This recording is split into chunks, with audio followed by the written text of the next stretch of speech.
Nagpamahagi ang pamahalang palalawigan ng libu-libong mangrove seedlings at mga fishery paraphernalia para sa iba't ibang mga asosasyon sa lalawigan ng Pangasinan nitong January 28 sa Bulinaw Provincial Mangrove Information Center and Nursery sa Barangay Arnedo, Bulinaw.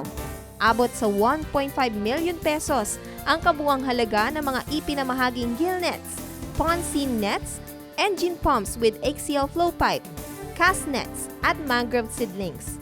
Ang aktibidad ay bahagi ng Environment Protection at Food Production Support na parte ng Abig Pangasinan, isang socio-economic program na brainchild project ni Gobernador Amado Pogi I. Espino III. So tuloy-tuloy po yan na ginagawa po ni Governor Espino na mamahagi po ng net. So we do not end here and continues din ang pamamahagi ng provincial government ng mangrove seedlings para po sa environment protection component ng Pangasinan. Bilang kinatawan ni Gobernador Pogi, inihayag ni Board Member Orange Humilde Versosa na ang pamahalaang palalawigan ay mananatiling nakaalalay sa mga Pangasinense sa pamamagitan ng paghahatid ng magagandang mga programa at proyekto.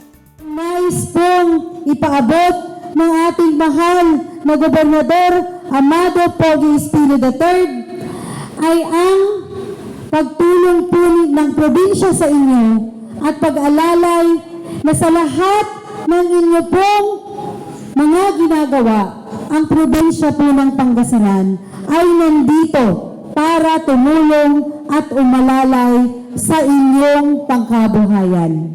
Dahil ang pag-angat ng kabuhayan ng bawat Pangasinense at lalong-lalo na po dito sa unang distrito ng Pangasinan ay pag-angat at pagprogresibo ng ating mahal na probinsya.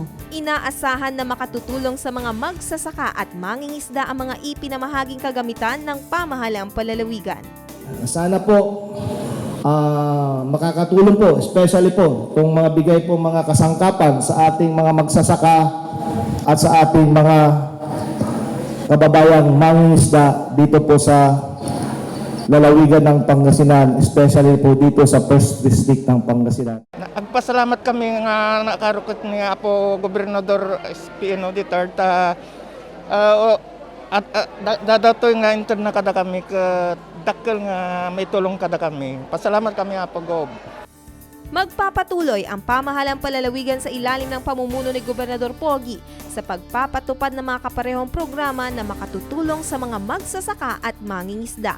We have a standing order from Governor Pogi Espino na lahat po ng mga pondo namin sa agriculture and all sectors for that matter, uubusin namin lahat yan to the last drop.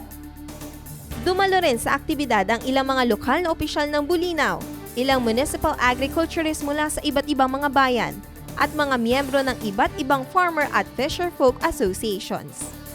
Lynette Iris Paed para sa Capital News TV.